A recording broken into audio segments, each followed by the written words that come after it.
ফের উত্তপ্ত ভাটপাড়া, দফায় দফায় সংঘর্ষ।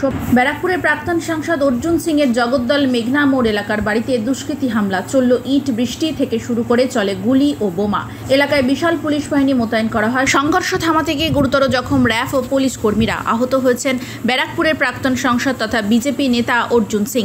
তাকে বাঁচাতে গিয়ে গুরুতর জখম হয়েছেন কেন্দ্রীয় নিরাপত্তা বাহিনীর জওয়ানরা। অর্জুন সিং এর ওপরে হামলার অভিযোগ তৃণমূলের স্থানীয় কাউন্সিলরের বিরুদ্ধে। তৃণমূলের পাল্টা হামলার অভিযোগ অর্জুন সিং এর বিরুদ্ধে। বাড়ির সামনে না, আমার বাড়িতে আমার সিকিউরিটিদের উপরে অ্যাটাক করেছে। ও বিধায়ক ওখানে বসেছিল, ওর উপরে অ্যাটাক করেছে। এখানে বাড়িতে দেখছে না কত ইট পাথরে বৃষ্টি, গুলি বম সব চালিয়েছে। আমারও লেগেছে এখানে বম, যখন আমি নেমেছি তখন। এই দেখো বমের স্পিলটার এখানে লেগেছে। ওই নমিত সিং যে আগে এনআইএ কেসে আসামি ছিল, ওই পুরো জেহাদিদেরকে নিয়ে হামলাটা করেছে। তৃণমূল কংগ্রেস আর পুলিশের সামনে, পুলিশ এখানে উপস্থিত। এখানে পুলিশ দিয়ে লাভ কি আছে?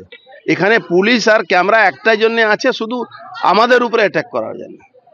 ক্যামেরা তো সব ধরা পড়েছে। কি ধরা পড়েই কি হবে? আপনি গুলি চালাচ্ছেন, বম চালাচ্ছে, আবার ক্যামেরাতে ধরা পড়ে, তাতে কি যায় আসে?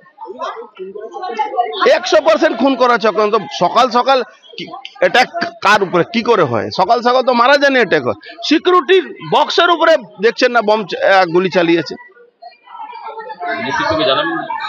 নেতৃত্বকে জানিয়ে কি হবে? লড়াই আমাদের লড়তে হবে, মানুষকে নিয়ে আমাদের লড়াই লড়তে হবে। অমিত শাহজিকে জানাবো।